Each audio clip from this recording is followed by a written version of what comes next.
अपने गैस के भंडार पर घमंड दिखाने वाले कतर को शायद ये पता नहीं कि जब इन देशों को कच्चे तेल और गैस की पहचान भी नहीं थी, ये देश कच्चे तेल को कीचड़ समझकर इग्नोर कर देते थे, उसके कई साल पहले से ही भारत ने बायोगैस के ऊपर काम करना शुरू कर दिया था। दरअसल बात कुछ ऐसी है कि साल 1859 में भारत ने दुनिया के पहले बायोगैस डाइजेस्टर को बनाने का काम शुरू किया था और ये बायोगैस डाइजेस्टर अभी के मुंबई और उस समय के कहे जाने वाले बॉम्बे में सेटअप किया गया था। लेकिन उस समय बायोगैस इंडस्ट्री उतनी ज्यादा सक्सेसफुल नहीं हो पाई क्योंकि भारत के अंदर इंडस्ट्रियलाइजेशन के बाद अलग अलग विदेशी कंपनियां और उन्होंने ज्यादातर पेट्रोल और डीजल को ही भारत के अंदर प्रमोट किया। लेकिन अब एनर्जी सेक्टर ने खुद को 360 डिग्री रोटेट किया है और समय के साथ बायोगैस की डिमांड और ज्यादा बढ़ चुकी है। आज ये इंडस्ट्री करीब 62 बिलियन US$ की पहुंच चुकी है और अब भारत ने भी इस इंडस्ट्री में अपना सबसे बड़ा कदम रख दिया है, जिसके बाद भारत बड़े स्केल पर बायोगैस का प्रोडक्शन करेगा और ये गैस का प्रोडक्शन इतना ज्यादा होगा कि जितना हम इंपोर्ट कराते हैं उससे डबल कैपेसिटी के साथ भारत के अंदर प्रोडक्शन चालू होगा। पूरी डेवलपमेंट का ही इस वीडियो में समझते हैं, बस हमें सपोर्ट करने के लिए इस वीडियो को लाइक और चैनल को सब्सक्राइब जरूर कीजिएगा। दोस्तों, जैसा कि पिछले वीडियो में हम आपको बता चुके हैं कि कतर ने अपनी गैस सप्लाई के लिए काफी बड़ा और लॉन्ग टर्म एग्रीमेंट फाइनलाइज कर लिया है चाइना के साथ में, जिसमें वो चाइना को अगले 27 सालों तक गैस की सप्लाई करने वाले हैं। और अगर इस पूरे सिनेरियो में कतर भारत को एक्सपोर्ट होने वाले गैस को रोक भी देता है तो भारत के लिए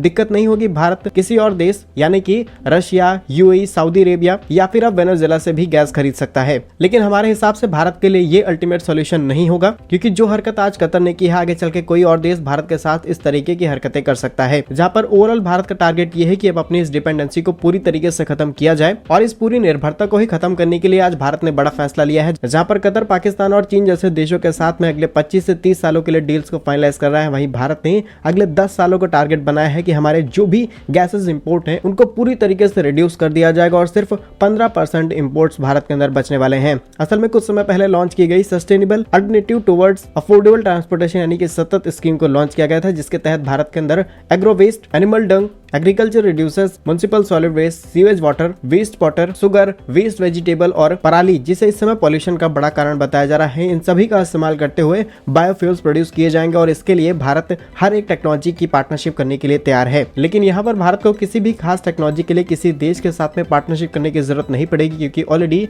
भारत की कई IITs ने ऐसी टेक्नोलॉजीज डेवलप कर ली है। और इसी चीज को ध्यान में रखते हुए भारत के पेट्रोलियम मिनिस्टर हरदीप सिंह पुरी जी ने अनाउंसमेंट की थी कि भारत साल 2024 से लेकर के 25 के बीच में करीब 5000 कमर्शियल प्लांट सेटअप करने वाला है, जहां पर CBG यानी कि कंप्रेस्ड बायोगैस का प्रोडक्शन किया जाएगा। और भारत इसी तरीके के अलग अलग वेस्ट प्रोडक्ट का इस्तेमाल करते हुए यहाँ पर बायोगैस प्रोड्यूस करेगा। और अभी भारत की सतत स्कीम के तहत करीब 46 कंप्रेस्ड बायोगैस प्लांट सेटअप किए जा चुके हैं और कईयों के ऊपर काम शुरू हो चुका है। इन टोटल प्लांट्स की मदद से भारत एक साल में करीब 15 मिलियन मैट्रिक टन CBG का प्रोडक्शन करेगा, जो कि जरूरत के हिसाब से कम है, लेकिन हमारे इंपोर्ट्स को करीब 50% तक रिड्यूस कर सकता है। और ये हमारे लिए बहुत जरूरी है, क्योंकि अभी भले ही हम कतर की बजाय किसी और देश से गैस खरीद सकते हैं, लेकिन अचानक से अगर कोई देश इस तरीके की सप्लाई डिस्टर्ब करता है तो इसके कारण देश की अर्थव्यवस्था अचानक से डगमगा सकती है। बाकी भारत की तरफ से कई और ऐसे प्रयास किए जा रहे हैं जिससे हम अपनी निर्भरता को खत्म कर सकें। आने वाले कई वीडियोस में आपको इन्फॉर्मेशन दी जाएगी। हमारे चैनल से जुड़े रहने के लिए सब्सक्राइब और इस वीडियो को लाइक जरूर कीजिएगा। मिलेंगे हम आपको एक नई और इंटरेस्टिंग वीडियो में, तब तक के लिए वंदे मातरम, भारत माता की जय।